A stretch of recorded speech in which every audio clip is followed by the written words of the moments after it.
One of the most urgent tasks for our country is to decisively defeat the climate hysteria hoax. We are in the beginning of a mass extinction. The ability of CO2 to do the heavy work of creating a climate catastrophe is almost nil at this point. The price of oil has been artificially elevated to the point of insanity. That's not how you power a modern industrial system. The ultimate goal of this renewable energy, plan is to reach the exact same point that we're at now. You know who's tried that? Germany. 7 straight days of no wind for Germany. Their factories are shutting down. They really do act like weather didn't happen prior to 1910. Today is Friday. That's right, Greta. It is Friday, and it's the best day of the week, not just because the weekend is almost here, but because this is the day the Heartland Institute broadcasts the Climate Realism Show. My name is Jim Lakely. I'm Executive Vice President of the Heartland Institute and your host. Heartland is an organization that has been around for 41 years, and we are known as the leading global think tank pushing back on climate alarmism. Heartland and this show bring you the data, the science, the truth that counters the climate alarmist narrative you've been fed every single day of your life. There is nothing else quite like the Climate Realism Show streaming anywhere. So I hope you will bring friends to this show every Friday at 1 p.m. Eastern time. And also like, share, and subscribe, and leave your comments underneath the video. All of these very easy actions convince YouTube's algorithm, allegedly, to smile upon this program. And that gets the show in front of even more people. And as a reminder, big tech and the legacy media do not really approve of the way we discuss climate and energy on this program. So Heartland's YouTube channel has been demonetized. If you want to support this program, and I really hope you do, please visit heartland.org/TCRS. That's heartland.org/TCRS. And you can join other friends of this program that help bring the program to the world every single week. And we also want to thank our streaming partners, junkscience.com, CFACT, What's Up With That, the CO2 Coalition, and Heartland UK Europe. We have a big show with some big breaking news, so let's get started. As usual, we have with us Anthony Watts, Senior Fellow at the Heartland Institute and publisher of the world's most viewed website on climate change, What's Up With That, Sterling Burnett, the Archbishop of Canterbury, also the director of the Arthur B. Robinson Center on Climate and Environmental Policy at the Heartland Institute, Linnea Lucan, Research Fellow for Energy and Environment Policy at Heartland, and also producer Andy Singer behind the curtain, making sure this show flows great and is error-free. We'll see if we can get that done. And let's also welcome back to the program our friend Steve Malloy, the climate hoax slayer. He's also a fellow at the E&E Legal Institute, publisher of junkscience.com, author of several books from a climate realist perspective, and also a board member at the Heartland Institute. And as we discover every time he's on the show, the greatest technical challenge since AI. I'm here, though. You are here, and you sound awesome. So we will not put up with any comments, any of you guys in the comments complaining about Steve's audio this week, at least if the microphone holds up for the entire, hour or so. All right. This is big news. We had to actually, the original title of this program was The Global Climate Tax is Here. And literally an hour before we went to air came the news that a meeting in London of UN potentates, see, that was the original thumbnail right there. There's the new one because it was almost here, just an hour before it went to air. What we expected to happen, because you always expect the worst for the United Nations, is that they would try to sneak in a global climate tax based on taxing shipping, and it failed. We're going to get into the details of how and why that failed in a little bit, so definitely stick around for that. It's quite an exciting story. But before we get to that, we like to do the program in the beginning with our favorite segment, which is the crazy climate news of the week. Hit it, Andy.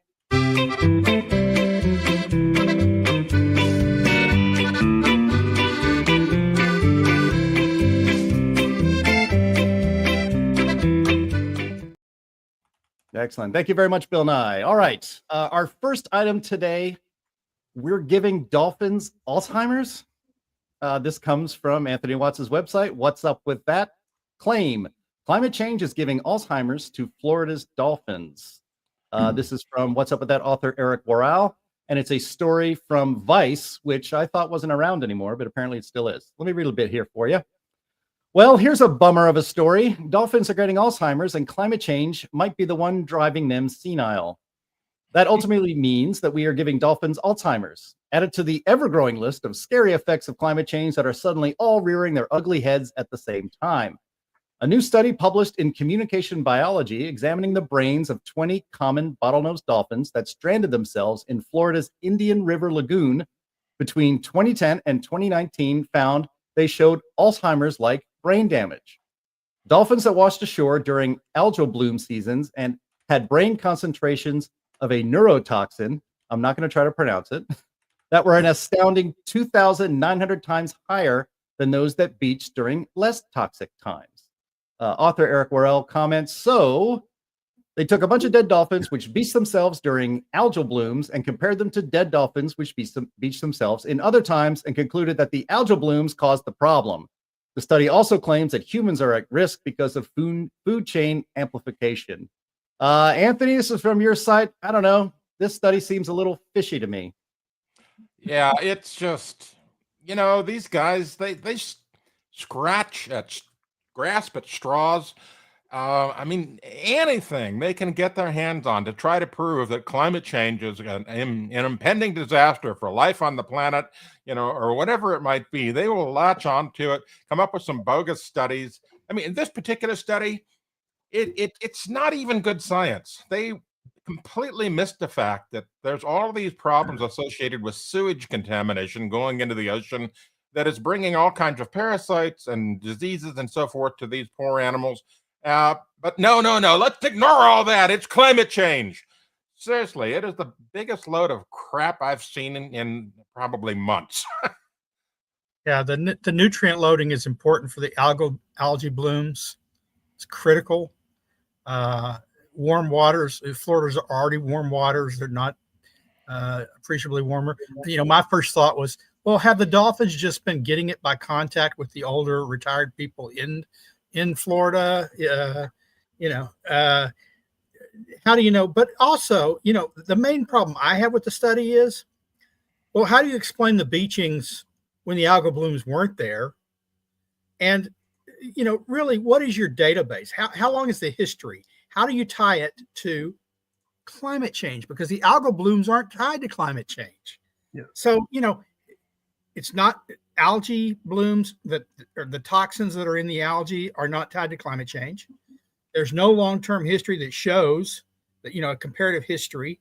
And you've had these beachings before and they weren't tied to algae blooms. So I don't know really what the use of this study was at all.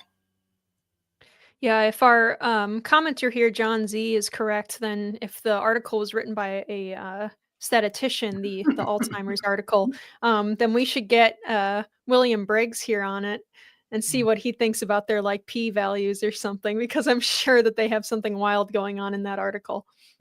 Well, I'm a statistician, and I know that eutrophication and algal blooms are entirely natural. It's like Sterling said, it's a matter of nutrients. It depends on how deep the water is, how fast it's moving, what the temperature. There's a lot of factors that go into it. But past all that, okay, let's just say that these dolphins got Alzheimer's, which is a human condition, not a dolphin condition. Let's just say they got it. I'm still not willing to destroy the world standard of living over something like this. Yeah. Yep. I would have to know if they had Alzheimer's by seeing if they were doddering around in the ocean, not identifying their young, calling their nieces and nephews with clicks by the names of their fathers and mothers. No, the whole thing is just silly. It's just sensationalism. Yeah. Now, maybe Flipper lost the remote. Who knows? It happens. It's fine. All right. Well, this is wait, Jim, 1 second. Sorry, I have to comment on this. So this commenter says all the oldies in Florida are passing their Alzheimer's drugs into the sea via sewage. My question is, maybe they stopped getting drugs into the ocean by mishandling getting rid of them. Perhaps Perhaps these dolphins were being prevented from having Alzheimer's before because they were getting drugs in the water outlets, and now they're not. So now they're getting Alzheimer's. It's ridiculous. And what's funny is that theory is about as legit as the other theory. Yeah. So there we go. All right. I was afraid he was going down the path that somehow the drugs were causing it, and I was going to ask if that's RFK, hiding himself. Right. All right. Let's move on before this gets too ugly. All right. Number 2, I can't believe it's not butter. This comes from CBS News. Headline: Butter made from carbon tastes like the real thing. Gets backing from Bill Gates. Of course it does. I'll read a bit here.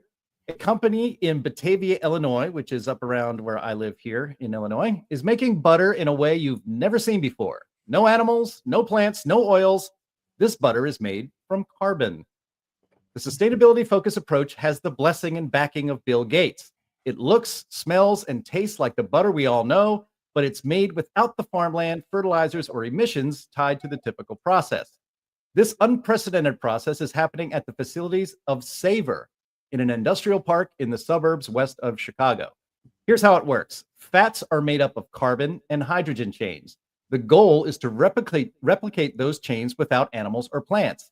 And they did it.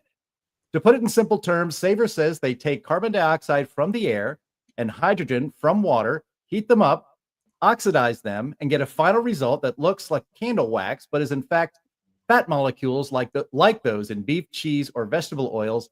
The entire process releases 0 greenhouse gases, uses no farmland to feed cows, and despite its industrial appearance, has a significantly smaller footprint.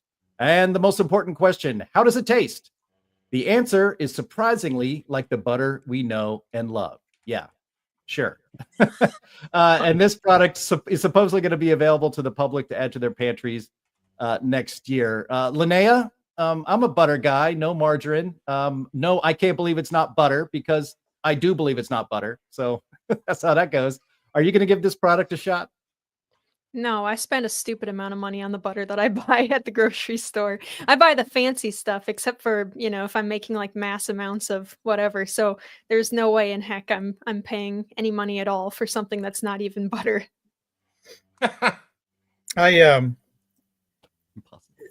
Jim almost stole my line when he said, "I can't believe it's not butter." My line was, "I can't believe it's just carbon." I think there should be truth in labeling. Near meat is not meat. Almond milk is not milk, and neither is soy milk or any of that other crap. It doesn't come from an udder. And this is not butter. It's not even margarine. It's lab tech margarine type stuff. It may taste good. I don't know. But, they're claiming something that it is less impactful on the environment. And so I'd have to know how much energy is used and where that energy comes from to, fuse the carbon, the water, the resources that go into that. Because what they found with that fake meat is that you have to have such a sterile laboratory. The energy costs of that are quite high, and so the emissions are quite high, and they need to be counted against and compared with when they compare it to cow, the emissions from cows and other. So I'd need to know for sure, not just them telling me, "Oh well, all we do is heat the stuff." How much does it cost to heat the stuff, and what are you using to electrify, everything? I'm thinking that after they get this stuff to market, and it goes through the trials and into the supermarkets or whatever, they're going to have to rebrand it afterwards too. I can't believe they won't buy this shit.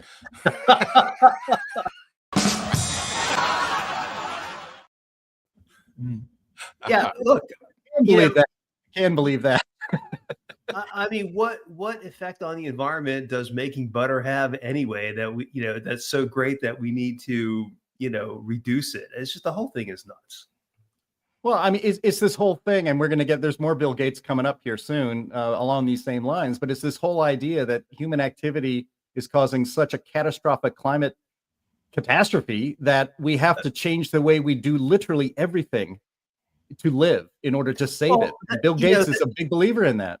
Yeah, of course, and that's been their line for the last 20 years, and we have pretty much knocked that down. They're all full of it, from Al Gore to Bill Gates. What does Bill Gates know about the environment? Nothing that I've ever seen.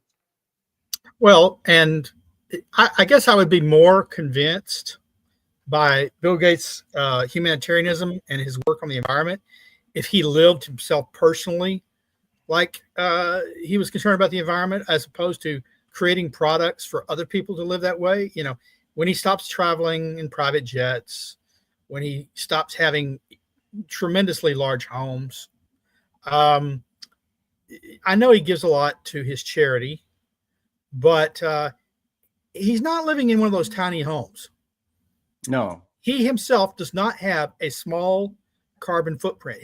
His footprint and the footprint of his company is probably larger than some small countries. You know, Sterling, I mean, Bill Gates has thrown billions and billions of dollars into this climate crap, and he has produced zero. Yeah.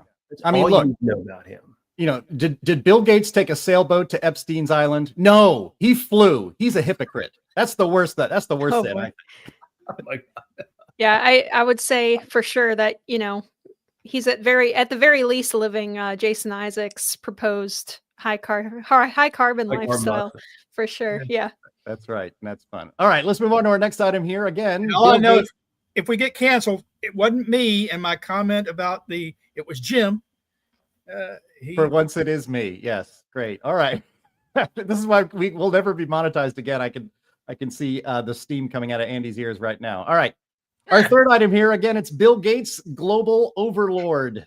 I found this on X this week from the fantastic account Wall Street Mav, very popular on X. He had a video where Bill Gates says that he wants to either get rid of all cows and or jab the cows with drugs to change their digestive systems, all to reduce greenhouse gases, which are actually not destroying the planet.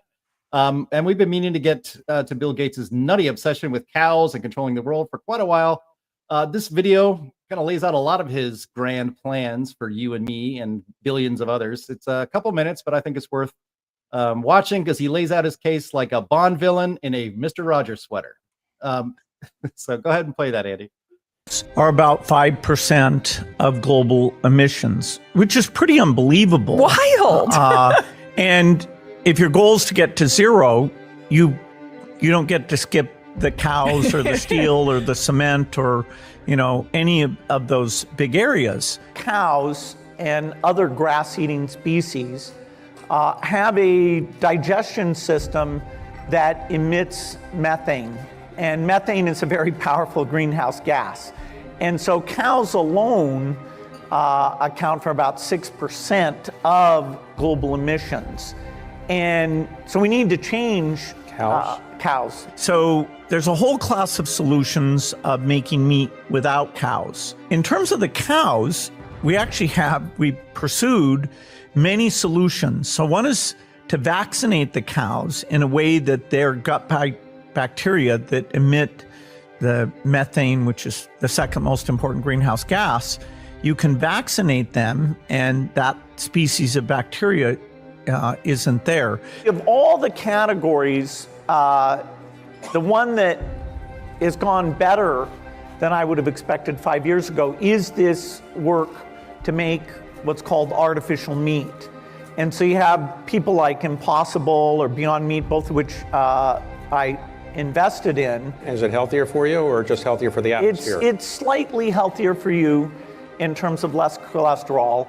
It's, of course, dramatic reduction in methane emissions. My climate group, Breakthrough Energy, just announced literally today an investment in an Australian group called Ruminate that helps cows not be so much a source of methane emissions. So we have two paths to solving that. That's 6% of global emissions are cows who burp and fart methane to an extreme degree. You can either fix the cows to stop them doing that, or you can make beef without the cow. And both of those, will be pursued to see which one can lead to the best product. It's just a question of which solution for which country ends up being the best. Boy, like I said, a Bond villain in a Mr. Rogers sweater. I have to think based on the history of his success with Windows, if he comes up with a new and improved cow, it's immediately going to crash and tip over, and then they're going to have to come out with cow 2.0. There'll be constant updates that don't work as well as the original. Yeah, right. Well, but you're from Texas. There's lots of cows down there, and this sounds like a great plan. Yeah, I listened to him, and I think when he was a small child, maybe 3 or 5 years old, he must have been on a farm one day. His parents took him out to a farm, and he had picked up some grass, and a little, old Bessie comes strolling over to him, and he thought it was charging, and maybe it was passing gas at the same time. And so he's got this huge phobia about cows ever since he was a child. He brags about Beyond Meat. Oh, he invested in Beyond Meat. Yeah, it's trading at less than $1 a share right now. It's collapsed because the market for his products collapsed. I haven't looked into the other company that he invested in, but I'll wager it's gone downhill quite a bit too after having billions in market cap. Why did it have market cap so much? Well, because Bill Gates was behind it. Everyone jumped on board. And guess what? They're not selling the product. It's losing money. It's stock. The stock owners are losing money hand over fist. And it's also unnecessary. Now, I can't speak for world emissions, but I know U.S. emissions. Cows don't produce 6% of U.S. emissions. The EPA says they produce livestock, cows and pigs and sheep, all three, produce less than 3% of our emissions. Farming as a whole produces about 6%. So I don't know if his numbers are right, but I do know I wouldn't touch his meat product. I don't want to eat any cow that he's jabbed or his company has jabbed. Don't give me the cow, the jab for the cow with the jab. And the companies, he's talking about how it's a great thing. It's taken off. It's not taken off. It's collapsing all around. He's just always wrong about everything. He said there that methane was the second most important greenhouse gas. I mean, that's not true. If you go to Google, type in methane and irrelevant, you'll get to what's up with that, where there's an article, methane is the irrelevant greenhouse gas, and it'll explain why. And in any event, water is the most important greenhouse gas, followed by carbon dioxide. And since methane's irrelevant, where is it? And then he makes the comment that, somehow his cows are going to reduce your cholesterol level. Of course, that's not true. It doesn't, dietary cholesterol does not affect your cholesterol level on a chronic basis. So the whole thing is just, he doesn't know anything, but he pretends to be this expert. Yeah. I mean, you could say it's all bullshit. Good. Well, look, he's got the problem of hubris that a lot of people who've been very successful have. They know one field really well. They develop innovations in that field, and they think because they have changed the world, and he has helped change the world, he knows everything about everything. He's smart enough to run everybody's life because he ran his company. Yeah, but once again, I mean, past Microsoft, where he was really the marketing guy, not the technical genius. That was, right? That was somebody else. He's been in climate for a very long time, spent billions of dollars, has accomplished nothing. If he was a businessman, I mean, he no one would give him any money. He's got to spend his own. Well, he's succeeded in getting transfers of vast amounts of sums of money by working with all of these NGOs and the United Nations and all this stuff, and to keep, he's welcome to all of these conferences because he's basically paying his way in there. Yeah, and he's cost a lot of people money. I mean, he's made a lot of people money with Microsoft and the sales, but every time he convinces them to invest in one of these green boondoggles, they lose money. The stock it was trading, it was 1.6 billion. Now it's a couple hundred million. It's trading at less than $1 a share. It might be delisted soon. Yeah. Anything to add, Linnea? I'm shocked that anybody still No, I uses forgot what I Microsoft. was going to say. What's that, Steve? I'm shocked that anybody still uses Microsoft equipment. Yeah. Well, you and I are both Mac guys, so leave that where it is. All right. Let's move on to our last item of the hockey stick. That's right. The reverse hockey stick is the Beyond Meat stock price. Look at that. Look at that. Almost, between what is that? Must be $175 a share. Is that what that is? Back in I guess early 2021, and now it's a penny stock. It's bankrupt. I think I saw that they're basically going to shut down operations by the end of this year or something like that. Someone should do a report on everything he's invested in, and let's see where everything is. Yeah, it's like the reverse Jim Cramer index. You just you do the opposite of what Jim Cramer on CSNBC says, and you make a fortune. All right. Let's get to our last item in the crazy climate news, and this is something that I know is close to the heart. We've covered this a lot on this program, and this is how the climate kids are losing in court again. This is from the Washington Free Beacon. Obama judge tosses John Podesta endorsed lawsuit claiming Trump's energy policies are killing children. Podesta's appearance as an expert witness was unable to salvage the case brought by 22 children against President Trump. I'll read a bit here. An Obama-appointed judge in Montana dismissed with prejudice, that's serious, a high-profile lawsuit a group of 22 children brought against the Trump administration, accusing it of pursuing energy policies that will worsen global warming and, as a result, threaten their lives. The plaintiffs argued that 3 energy-focused executive orders Trump signed shortly after taking office violate their Fifth Amendment rights to life and liberty by worsening pollution that threatens their health and futures.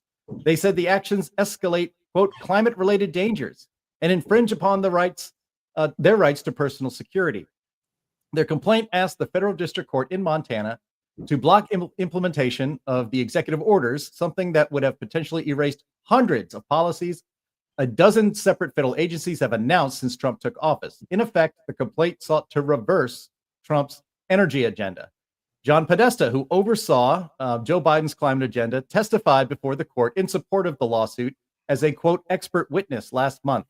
During his nearly 2 hours of testimony, Podesta argued that Trump's orders are illegal. He took personal digs at Trump, and he blasted federal policies benefiting the oil industry.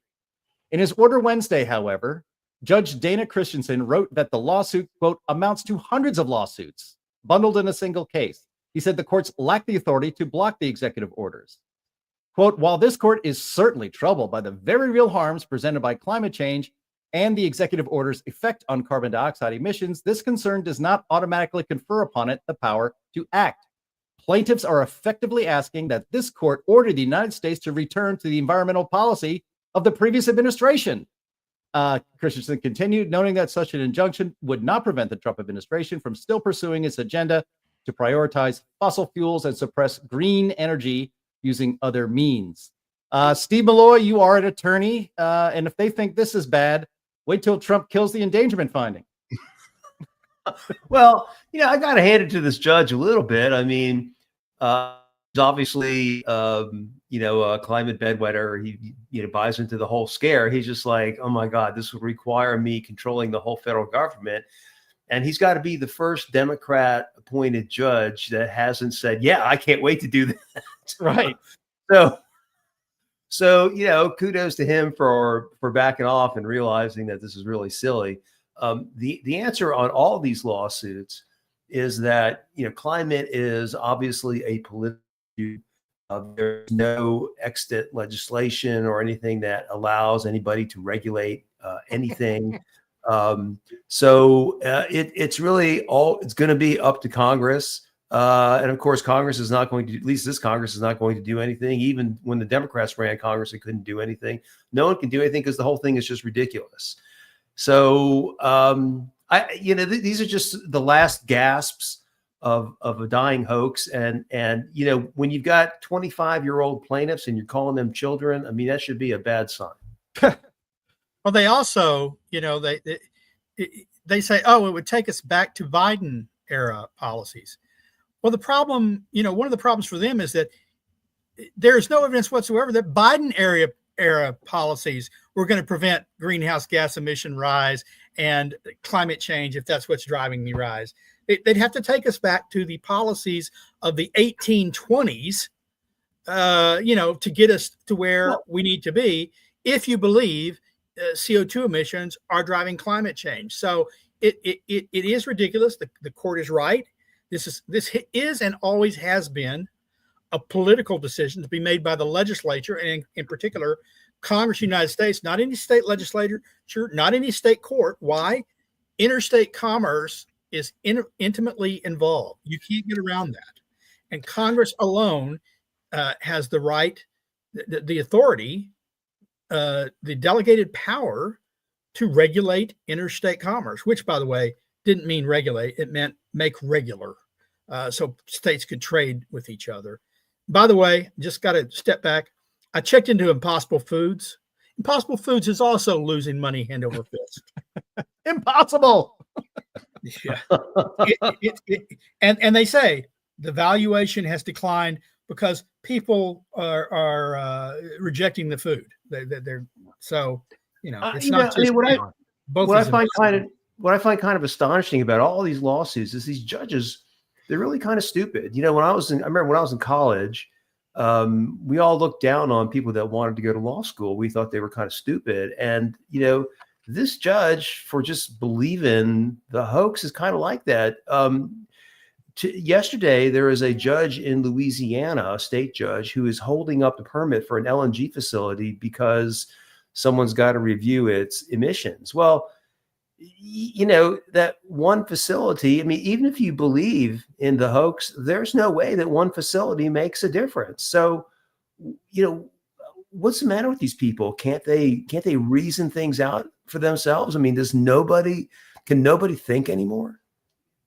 And can't they? If they're judges, they're not legislators. they're not voters. I don't they need to follow the law.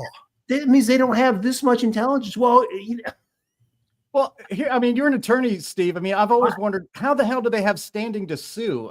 It's a eternal frustration to me as I look at the American legal system, especially the federal legal system. People who seem to have direct harm based on things that are happening in the world. Suddenly a judge says you don't have standing to sue. And yet you have these kids saying that your policy, canceling wind projects off the shores of on the Atlantic endangers my future and the air I breathe. And these cases go on and on and on.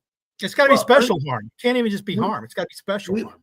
We could have several shows just on the legal aspects of all this. But as far as like standing, that's just an arbitrary decision. That's why, you forum shop. So you can find a judge that is going to put your lawsuit into motion. And, you try to stay out of courts where they're going to say you don't have standing. And courts like to give standing. Judges like to get involved. Unless it's total nonsense. The system obviously doesn't work. And no one, of course, nobody wants to fix it because judges, like the special status they have, lawyers like the fees they generate. And it's the rest of us that pay the price. How much cheaper would our oil be? Would our gasoline be?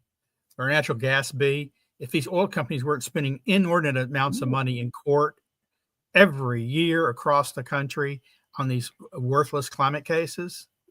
Would it affect it 2 or 3 cents a gallon? I suspect. I don't know.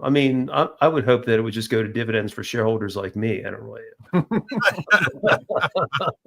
Yeah, let it be known for the record that Steve Malloy is the only member of this podcast who's swimming in oil money, big oil money, not the Heartland Institute as an institution. That's I want to be very clear about that. All right.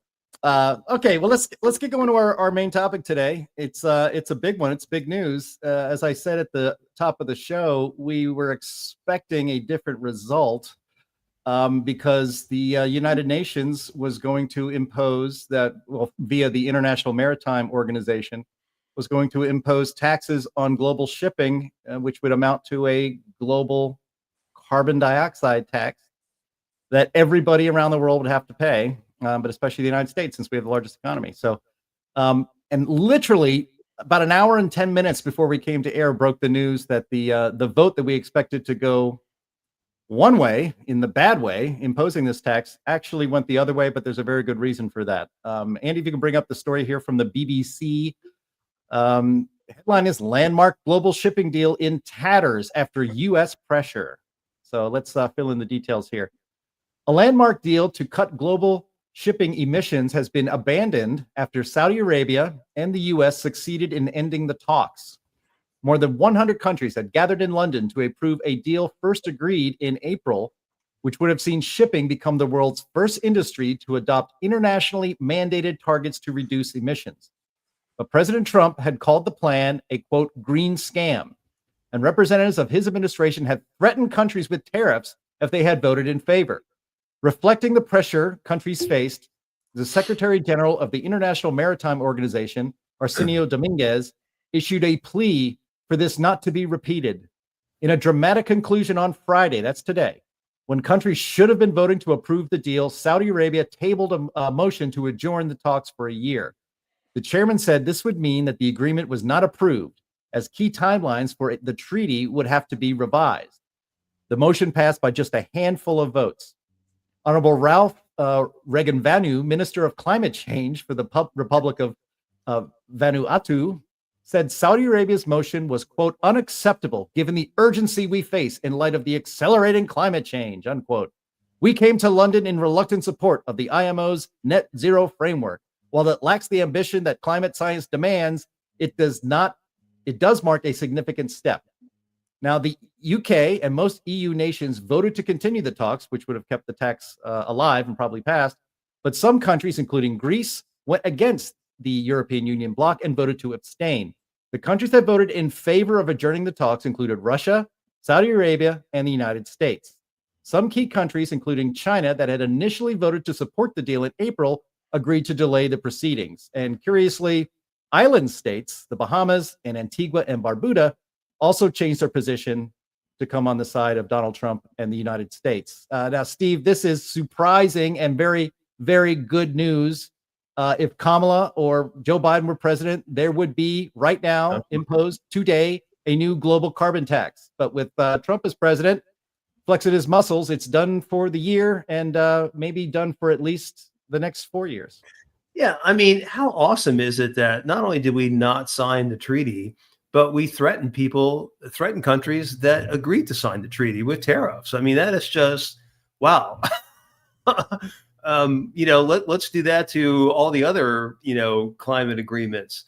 The other point I'd like to make is, how ridiculous this whole thing is.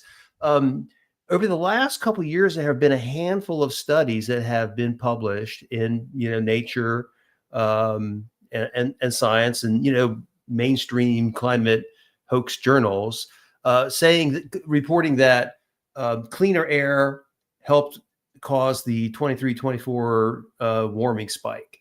And the reason the air was cleaner was because shippers were using low sulfur oil, which sent fewer sulfate aerosols into the atmosphere to reflect sunlight back. So, if they're trying to reduce shipping emissions, well, then we're going to have even fewer sulfur aerosols in the atmosphere, and we're going to have even more warming. So, it just goes to show that these guys they don't really have a coherent agenda.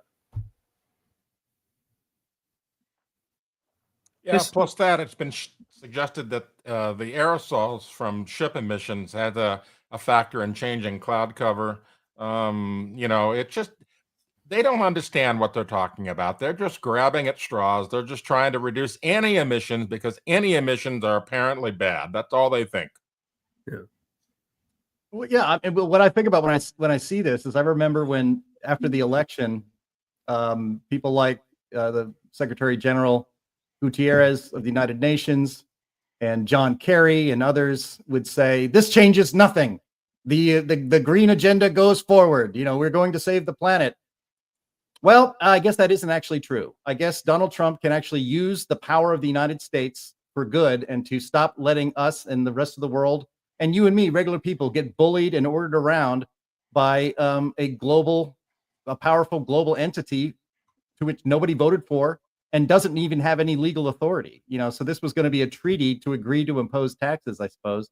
And Trump, by his force of will, said nope and turned. So don't tell me that people don't respect Donald Trump, because his threats turned this whole thing around.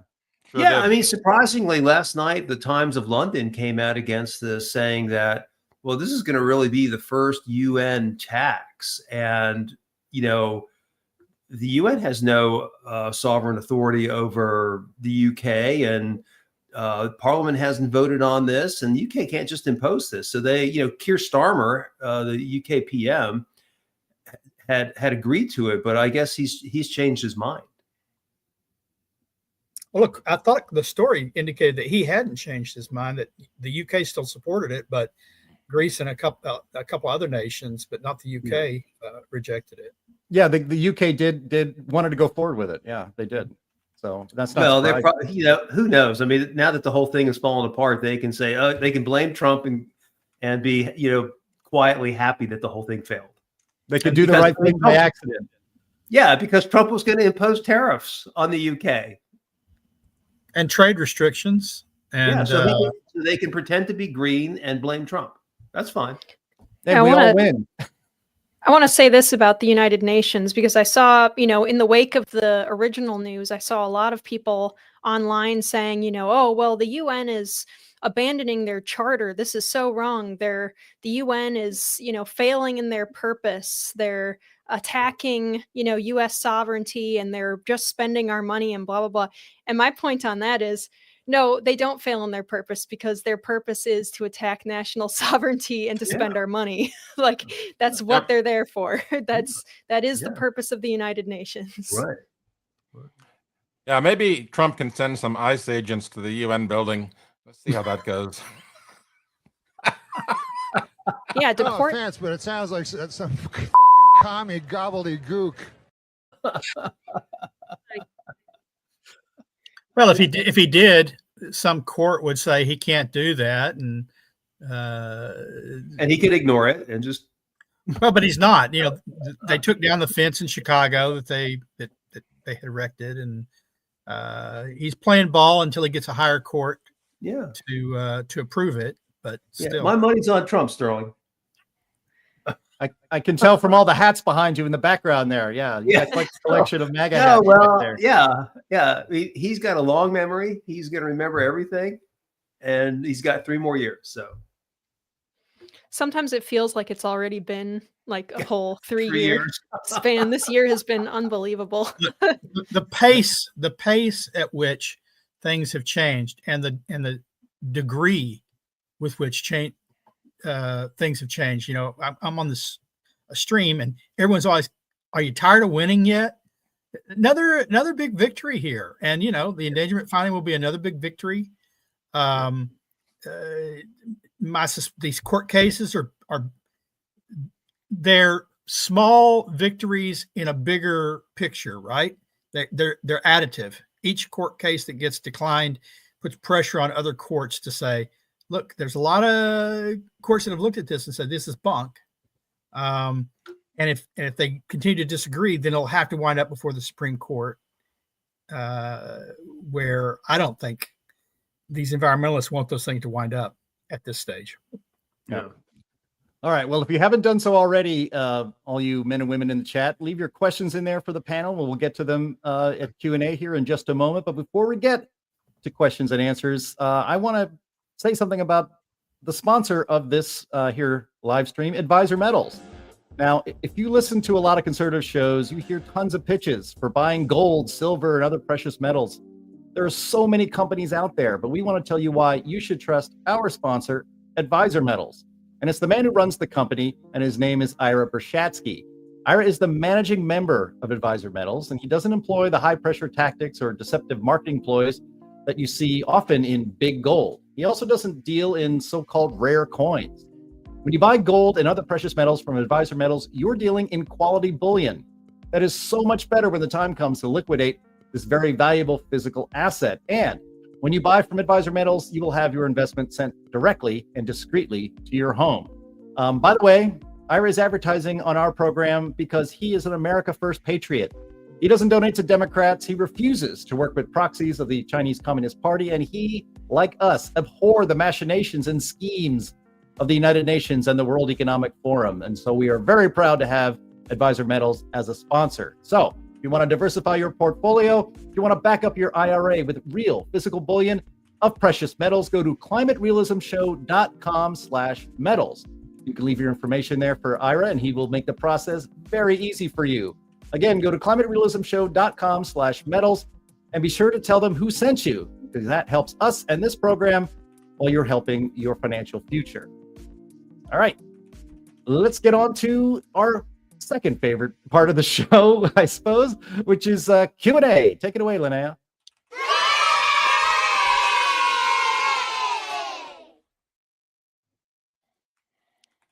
There they are, those Google-eyed cretins. All right.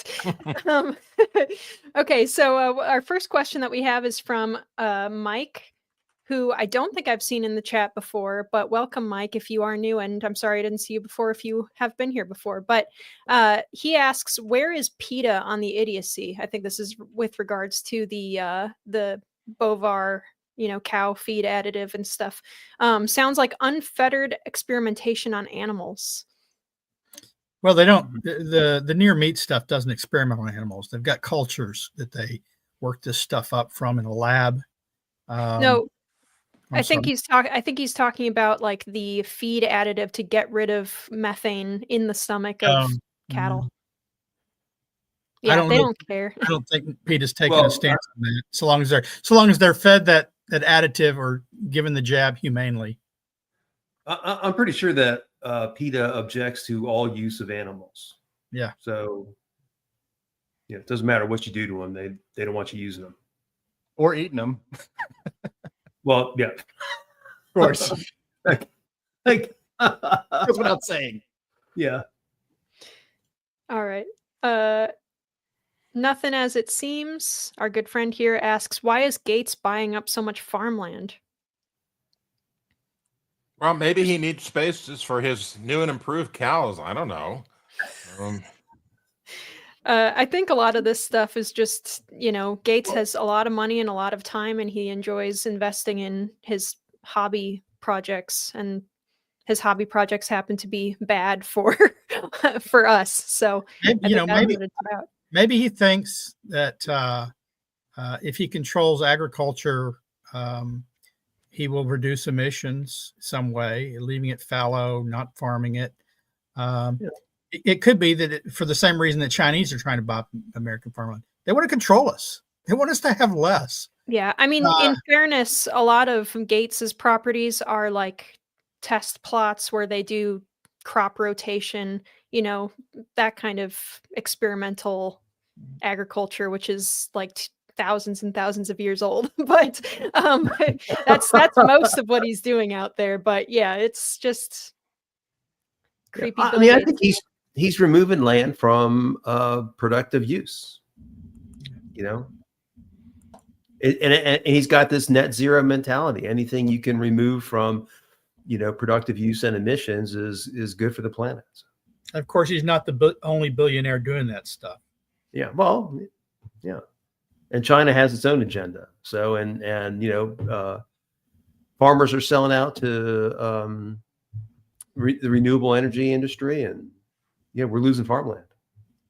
Yep. F. Kabluna says, where would we be with dramatically less greenhouse gases? The moon, Mars, Pluto, what would our comparison be? Anthony? Oh, I think this goes back to the idea that, if we didn't have the greenhouse effect, the temperature of the Earth would be like, 14 degrees Fahrenheit or something like that, if I remember correctly. The point is that we would not have a stable climate at all without the greenhouse effect. And so greenhouse gases are actually a blessing.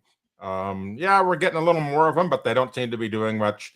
The effect is minuscule, even though the projections are huge. They just haven't added up. And the little more is saving us, in a sense.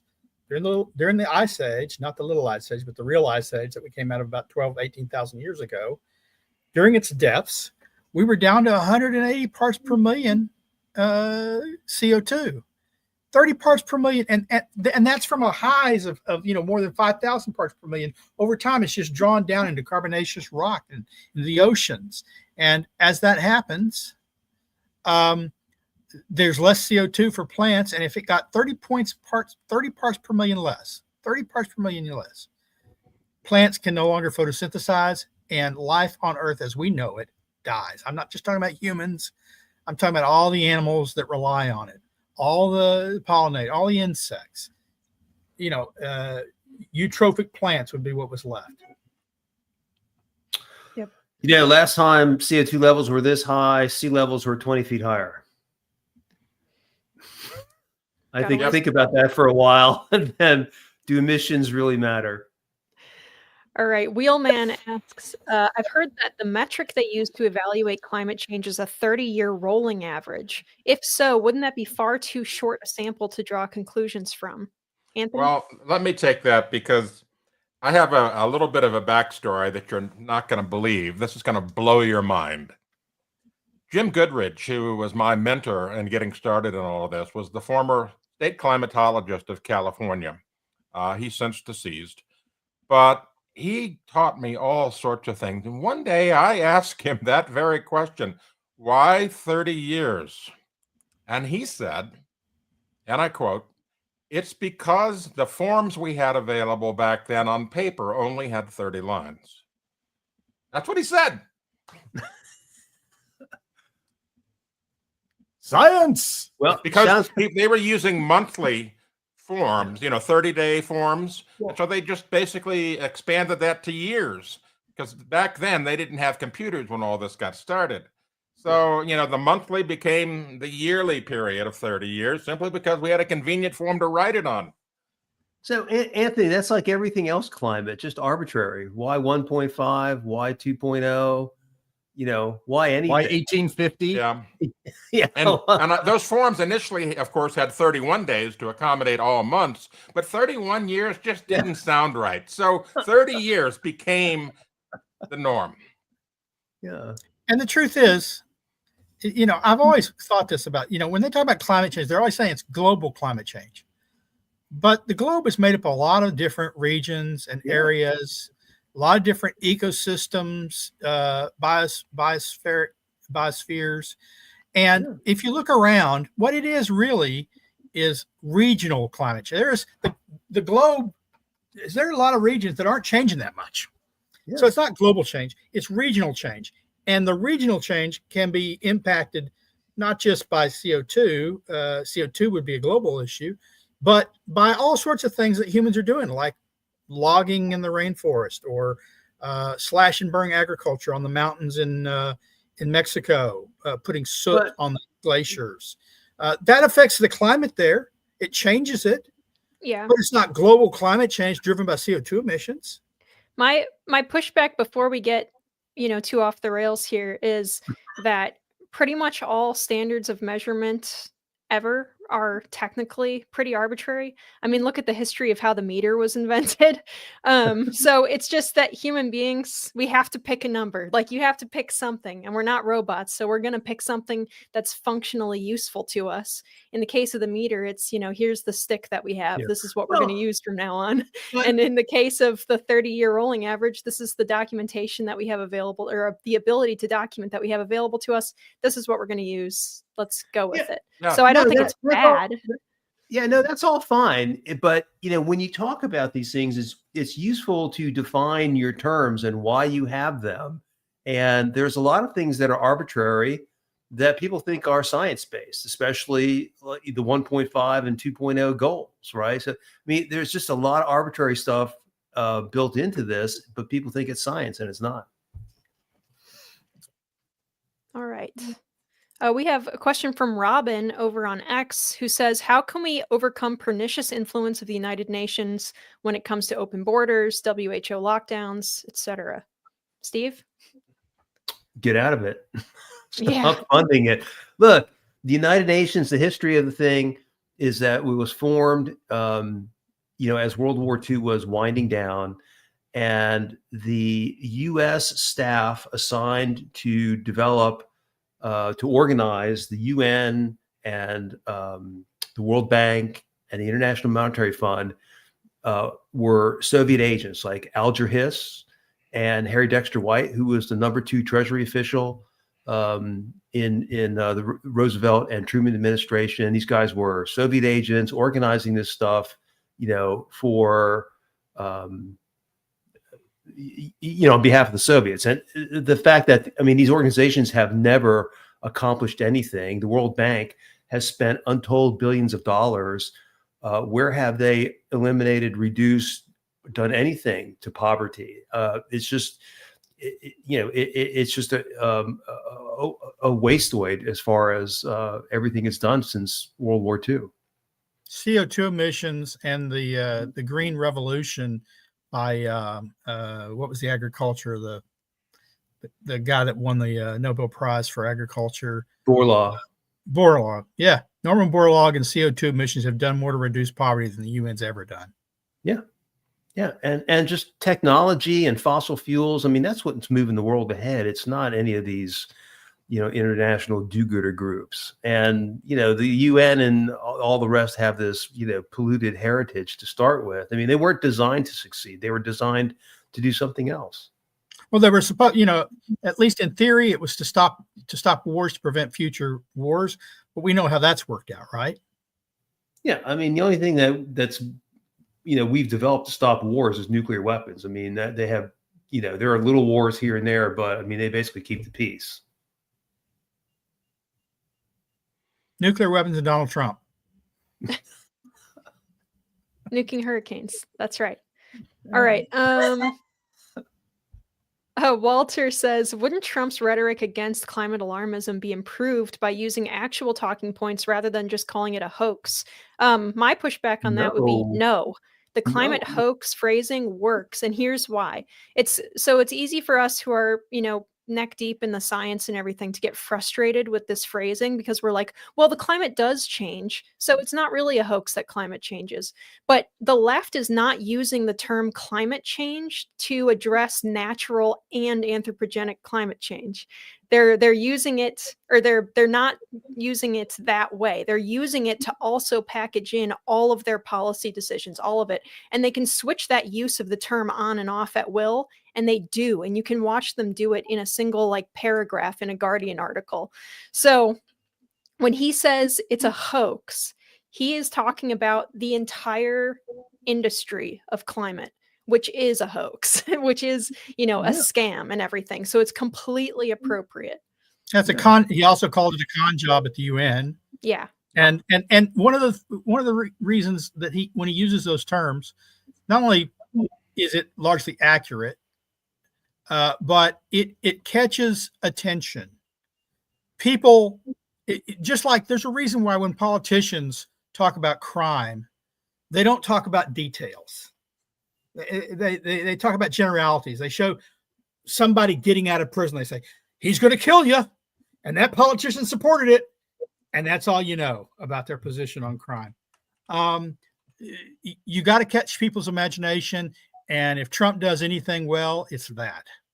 And so once he says something like that, anyone who wants further information actually has to do a little research, look into it.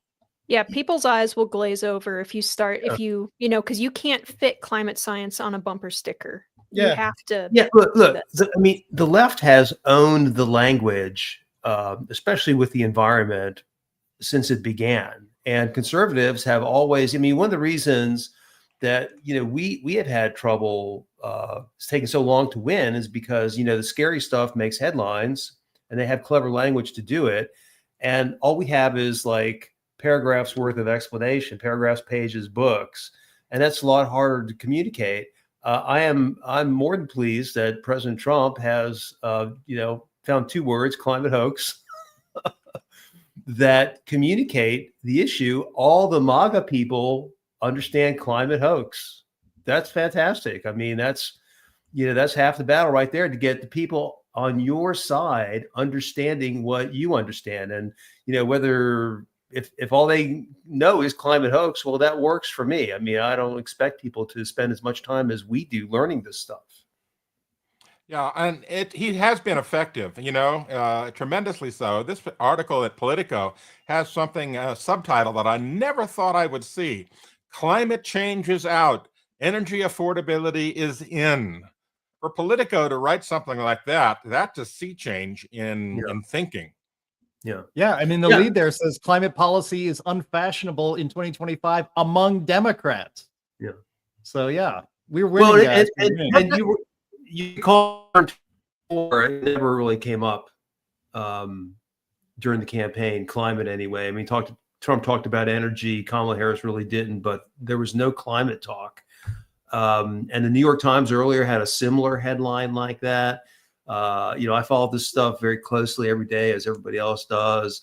In the Washington Post, I mean, they talk a lot less about it. Now they write articles about hurricanes. They don't mention climate, or of course, there aren't no hurricanes that are hitting anything. So, but they really, they don't talk about this. And then, adding on to this, where I am in Washington, D.C., of course, it's been a lot cooler this year. And so that's even less fun to talk about for them. So they're kind of lost right now. Yeah, you don't get, so you'll get, Trump says climate hoax, and you'll get people trying to get him to reevaluate his language or do that. But you don't see that on the left. You get someone, Michael Mann or something, will go online and will go, look, climate change is real. We just had a hurricane, and that's his evidence. And you don't get leftist scientists saying, well, Michael Mann, one single hurricane isn't, proof of climate change. They don't police themselves like that. And that's when they say it's an existential threat. Yeah. No one's out there saying, well, what do you mean? It's really, are we gonna all die? I mean, you guys may remember in September 2023, Biden was at some UN or NATO fest. And he said that global warming by 2030 was going to be worse than nuclear war. And nobody said anything about it. And then, a few weeks after that, Fox was interviewing John Kirby, who was his, spokesman. And Fox asked Kirby about that statement. And Kirby goes, yeah, that's science. and no one said anything, so.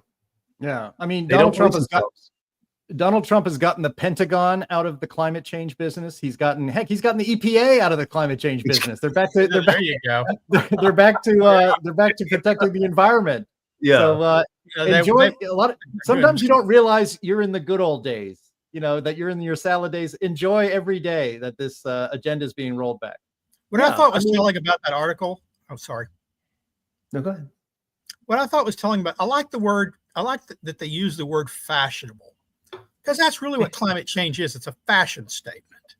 It's something like a small dog and a little purse with some Gucci clothing that you carry down the street, virtue signaling, saying, I care about climate too, until your energy costs come up. And then suddenly it's not fashion. You're no longer carrying the green armor anymore, because that's all it is. It's a fashion, hopefully a passing fashion.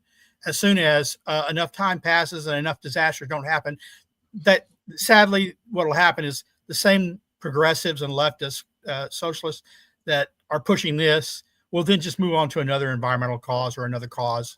But at least we won't have to talk about fake climate change. I think they're just laying low until Trump goes away. Oh, you think it'll be fashionable again? I think. Well, fashions do come around, right? That's what I'm saying. It's just a fashion statement.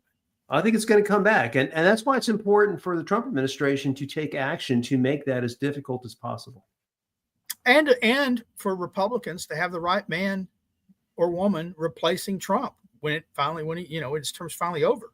Well, so someone who's not going to like namby-pamby about it, right? Someone who's going to be Trump and say, no, you suck, we're not doing this, and move on. Can you imagine Romney addressing the UN about their tax, the carbon tax? Yeah, or like or any of these other guys being No. anywhere near as strong as Trump was on that. Him just saying heck no and then directing Rubio to take action on that. That's amazing stuff.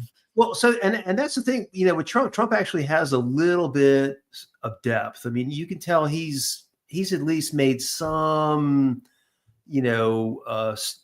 study or read something. He knows why he feels how he does. He may not get it out perfectly all the time, but it's close enough. I understand what he's trying to say. I'm concerned that, since Jim Inhofe passed, there's really no Republican that could explain their way out of a paper bag on climate. And so I think we're always at risk because of that. Well, we'll keep communicating the truth then. It'll get through. Yeah. All right. That was great. I'm going to address a question real quick that was directed towards me, which is, you said yesterday you won't be on In the Tank next week. Will you be here? I will try to be here. I will not be on In the Tank. Tragically, I have to be in New York City for a week. It'll be a cool project when it comes out, so I'll let you know when it does come out. It is climate related, and I think you're gonna like it. But yeah, it's I will try to be here, but it's going to depend on how I'm able to get my tech set up. It'll be your last visit to pre-commie New York City, so enjoy it. Maybe, I don't know. I might have to go again. But it'll be close to my last visit before pre-commie New York. I don't know why we've all already given up on this, but it really does seem like that guy has the momentum behind him right now. But all right, we've got. I think not too long. Should he be elected president? I think not too long after that, what you'll see is a New York that looks a little bit one of those zombie apocalypses films. No commerce going on. People shambling down homeless people shambling down the streets, asking for free food and money. More, give me. They'll all be on the free buses. That'll be great. Exactly. Well, I've got to say, his whole affordability thing is a lot like climate. All you have to do, if you're on the other side, is just use the word. I think one of Trump's advantages is he's thought about climate. He's a builder. He knows all the things you got to do to build something. And so he approaches every problem from that perspective. Whereas these people just say affordability, they have no idea how they would bring it about. No idea at all. I mean, what's he going to do? Force prices down? Yeah. Make people wealthier? What is crazy? Yeah, a lot of these people that exist in these NGOs and in the UN and so forth, these bureaucracies have never held a real job where they have to perform. Yeah. And that's the problem. They have these grand schemes, have no idea how they might work or implement them. They just want to impose policy. That's all. All right. We've got a whole bunch of good questions I want to get along to here, but Kite Man Music says, who gets the money from the global tax? Nobody. It's dead. Well, yeah, but if the tax went through, who gets the money? It would have been the UN Green Climate Fund, which they would use for mitigation, aka wealth distribution to poorer countries who are claiming that they are slipping under the waves of sea level rise due to climate change. You're so optimistic, Anthony, that's what would really go. Come on. Half of it would be drained off by the pure bureaucracy itself, and the rest of it would be funding. Yeah, and the rest of it would be funding gelato, Italian gelato places in the middle of a jungle where no one can afford to eat gelato, because that's what they've used these funds for before. That they were used climate funds to fund a love story film in Argentina. Well, that's all about climate change. That certainly changed the state of the earth. The money would have been wasted. It would have been siphoned off by bureaucrats and politically connected elites.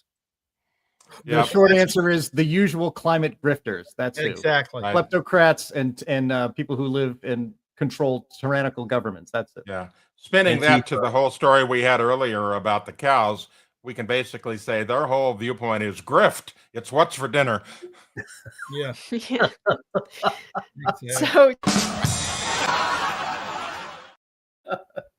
Tom White asks, are there studies indicating clean fuel for shipping contributes to warming because of less particulates blocking sunlight? There are there's multiple studies that came out in the last few years that postulate that the reduction in sulfur dioxide emissions and particulates from ships have contributed to the warming of the oceans. That more sun's getting through, it's heating the surface layer of the oceans, which is what we measure basically. Well, if you send me an email, Tom, after we get off, I may not get to it this afternoon, but I can send you links to the various studies that have argued this. Awesome. And then we actually do have a question about the Heartland UK website. I know we probably can't address this so much. Okay, I'll give it to Jim. This person, Jerry Palmer, says, I tried to sign up for emails, and every time I hit the submit button, I get the message, refresh the page and try again. Is this a known issue? Actually, I saw that in the questions for this Q&A, Jerry, and I screen capped it and I WhatsApped it to our friends over there in the United Kingdom who run that website, and they said they were not aware of that. They're going to get their website team to look into it, and thanks for flagging it for us. So how about that for service all the way around the globe in less than a minute? Yep, that's awesome. We live in amazing times. Steve, this is a tough one for you. From Kabluna, what's the latest on the endangerment finding? Is anybody listening to Steve and maybe talking about speeding up the process? Well, I don't know who they're listening to. I think the shutdown, whatever was going to happen, the shutdown has slowed things. There's litigation going on, and the last hearing was scheduled for September 22nd, but the judge couldn't make that, and then the shutdown happened, and I think all the courts are, discombobulated, if not closed. So there's nothing on the schedule yet. The comment period is over. If I was the Trump administration, I would just say, well, we'll worry about the science later. Now we'll just get rid of the endangerment finding based on the fact that it was illegal, not supported by the express authorization of Congress. And then, maybe they'll just do it during the UN climate conference in November. You may recall that the original endangerment finding was issued by EPA during the Copenhagen conference in 2009. So, how poetic would it be for during the 2025 conference for the U.S. to say, well, CO2, sorry, gone. Yeah. But by the way, some breaking news. I don't know if you guys saw this today, but Trump has opened up Anwar to drilling again. That just happened today. So lots of great news going on. Yeah, I mean, the only problem with that is really just getting companies to bid on the leases. There's really kind of a glut of oil right now and natural gas, and so. All right, so we've got a question from Mike Springstead, who I have not seen in the chat before. So welcome, Mike, who says, realistically, wouldn't the prevention of land usage be an environmental injury setting up for erosion and such? Sterling? I'm sorry. Could you please repeat it? Yeah, I've got it up on the screen as well. But he says, wouldn't the prevention of land usage be an environmental injury setting up for erosion and such? So like if cattle were taking off the land, if you weren't doing stuff with it, would it just be left to like dissolve away on its own? Well, I don't think that can honestly be answered. Buffalo existed before cattle. If you like prairies, buffalo were good things. If you like forests, not so much. If you want, oil production changes things. You dam rivers, you no longer have wild rivers, but then you have lakes. You have different kinds of fish. So it's just a matter of perspective as to whether there's environmental injury. It's sort of a time slice view of what nature should look like. And I don't believe in that. Nature evolves over time. It's hard for me to judge what an environmental injury is. I can say I don't like deserts as much as I like forests. So in Sterling's world, we'd have lots of deserts and mountains with trees. But is that the ideal environment? And if there's less of that, is that some environmental injury we should be correcting? You certainly wouldn't have more runoff if you have fewer cows, because you'd have more plants digging in roots. If you cut back on agriculture, one of the causes of runoffs from farms is tilling. That's why so many of them no-till agriculture. So, it depends on the types of moves they make and what type of micro environmental conditions that you like in a particular location. Yeah, and it should Sterling, be. It should be. I have to ask you, Sterling, is Sterling's World anything like Wayne's World? No, because I have less hair and I'm not nearly as cool. So, But you are not worthy, so that there is a little bit of a. There you go. But I'm just going to add. I think we should remember that humans are part of nature too, and human activity is part of nature. We are not an invasive species. We're the apex species, but humans are part of nature too, and our activity counts. How dare you?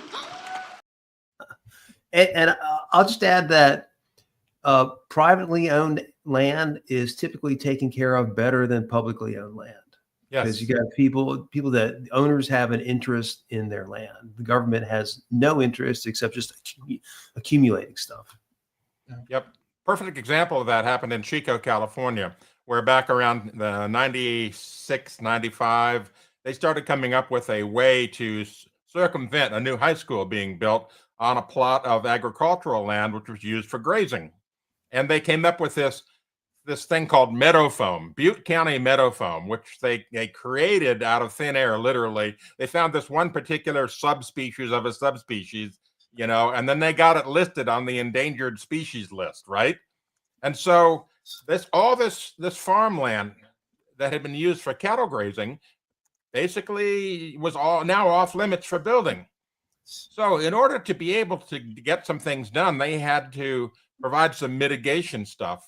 And they, the guy that owned the land, the Schmidbauer family, ended up donating a portion of that land that had the most meadow foam on it to the city so that they could make a preserve out of it, right? So they put a fence around it, right? Even though the cattle were still on the other parts of the land, they put a fence around this preserve because that's owned by the city now. We can't have people walking on it, right? So what happens is that the whole thing became overgrown with invasive weeds and choked out all the meadow foam, completely destroying it.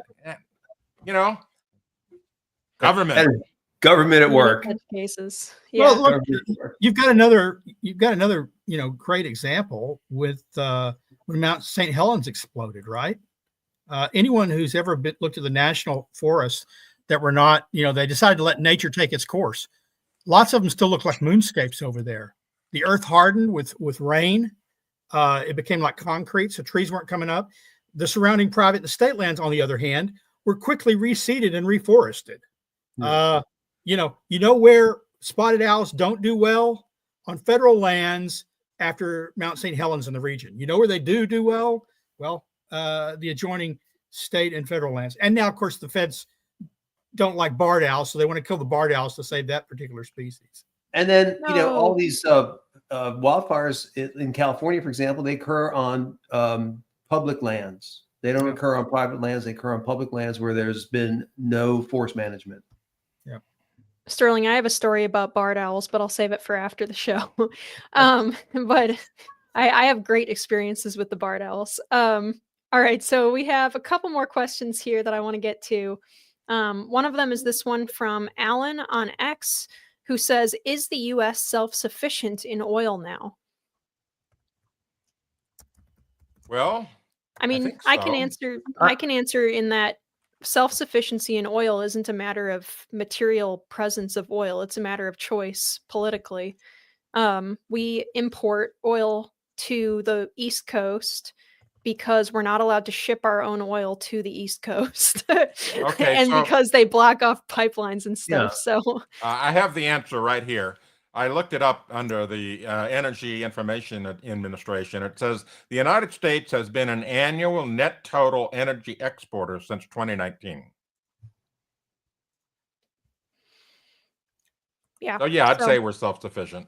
Yeah, we're self-sufficient, but we still import anyway because of weird shipping laws and stuff. So, well, and the types of refineries, the types of oil we use. Yeah. Some of our refineries aren't built to deal with heavy oil or light oil. Our good friend Engineer Guy SE wants to know how hurricane season is going. I would say hurricane season is in terms of number of storms, probably on track for the like low end of the prediction, but we have not gotten landfalls except for, I guess Alaska just had a Pacific typhoon, or at least the remnants of one, do a lot of flooding damage. But we've seen, Bermuda got hit twice this year, I think. So that's unfortunate for them. But yeah, they've been skedaddling away from our coasts, thank God, this year. We've had a lot of storms, they just haven't come to land. So that's well, nice. I heard 2 days ago that we were about to have one that was supposed to form yesterday. I don't know if it's formed. I think if it had, we'd have heard about it. And was heading. They suspected that the cone would take it to Florida, sometime next week, but we'll see. Yeah, before the show I checked the hurricane.gov chart, and they've got one in the one around Cuba, not a storm, but like a 30% chance of developing region around that's not around Cuba, around like Haiti, and then the other one is out in the middle of nowhere. So I think we're okay this year. Still have 6 weeks to go. Yeah. So anything can happen. We'll see. And you probably just jinxed us. Yeah. Sorry. Knock on wood. Smooth move, Linnea. I know. Now it's gonna come right for me too, is my luck. I got lucky twice this year. It probably won't happen again. So all right. So Randy, who I also don't think I've seen in the chat before, we've got a lot of new people today, and I wanted to say thank you guys so much for joining the chat. It's a lot of fun. We have a lot of fun. There are a lot of show inside jokes and stuff that have developed over time here. So we really appreciate all you guys in the chat. But Randy says, has Trump banned all offshore wind projects? The Oregon coast communities are hoping so. I think the short answer is no. He has banned some. There's some in court. The largest one is still slated to be built, but he's. I think he's got some. He's got his own ideas of what he's doing with all this stuff. I know that he has backed off canceling projects off the shore of New York because he's trying to get some gas pipelines through there. So he's trying to do some trades. Anytime he talks about wind, he pretty much craps on it, and solar as well at this point. So he's definitely against it. The short answer is no. But I think that his heart's in the right place. So there's no new projects, but it's a lot harder to stop, projects that were already underway before he took office. That's a little more. He's not offering any new leases, any new permitting. He's not accepting new permitting for offshore wind. There are about 4 of them that are still going on in various states of construction. The biggest one, the one off Virginia. We're in court with our friends at CFACT and another group fighting that, and we were asked to delay. So that's supposed to happen sometime in November. We might get a ruling. The government may shift its position, but right now there's a couple of them that are doing pile driving and erecting turbines. Ørsted, they go back and forth. They say they're going to complete their project in 2027 now. But Ørsted has their big problem has always been not just administration, but funding. And so one time they tell you, well, we got plenty of funding. And the next time they say, oh, we can't do this at the rate that we're being allowed to charge, shipping cost, inflation, it's all going up, and so it's costing us more, so we can't do it. So who knows what will happen with Ørsted? They've canceled other projects, not just in the United States, but around the world. Japan has canceled projects. I think I don't want to be wrong, but it could be Denmark or one of the other sort of Scandinavian countries in the North Sea have canceled projects. And then one country offered leases and no one bought. a couple of them might get built. We're still hoping to stop them all, but we'll see. Yeah, All I right, just saw lightning- yesterday Orsted is laying off 25% of its workforce over the next couple of years. Okay, we've got lightning round for last 2 questions on my list here, and then I will set you all free. But so we've got LT Oracle of Truth, who says, "Why don't they talk about the emissions and destruction that wars cause?" Well, they did. I mean, John Kerry was opining. Yeah, John Kerry was opining the carbon emissions of the Russian invasion of Ukraine, like right away. That's the first thing he was worried about. So, And I believe he was advocating for electric trucks and electric tanks and Jeeps and stuff too on the battlefield. Real for us, for the United States. So we get slaughtered out there. Great job. I'm surprised he didn't advocate for the neutron bomb because it leaves the buildings instead of burning them. So, it killed all the people, but at least the buildings aren't burning, putting emissions into the air. Of course, the real emissions come not from the war itself, but from rebuilding. All right. And then Wheelman says, how can we evaluate whether we're seeing a warming, cooling, or other phenomena as a trend if the time period we're studying is too short? Anthony? Well, I think what we need to do is change the length of the year, right? So we can make a bigger piece of paper, because that's what I got started with. But, you're right. A lot of these 30-year trends don't really capture Earth's processes. Earth's processes run much longer than that, some as long as hundreds of years or more. And so, the 30-year average, that's great for humans because it fits within our lifespan. But a lot of these processes act on timescales that are beyond our lifespans, and we don't recognize them. So, we need to look deeper. We need to look into natural causes of climate change over long periods and roll that into the current viewpoint. All right, that's all I got. I'll hand it back to you, Jim.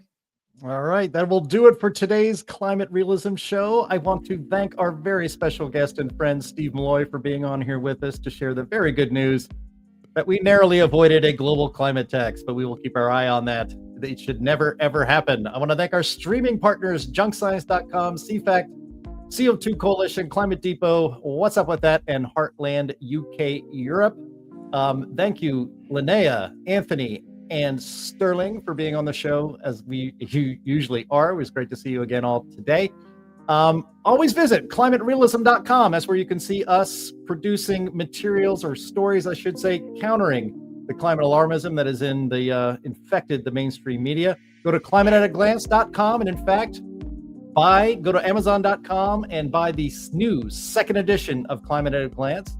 It's fantastic. It was the #1 seller in environmental science this week, so we want to keep it up there in the rankings. So please buy that book and leave a review, would be very helpful as well. And you can go to heartland.org, where you can subscribe to the Climate Change Weekly newsletter done every week by our very own Sterling Burnett. Again, thank you all in the chat for being here today. Thanks to all of our viewers and listeners, and we will talk to you next week. Bye-bye.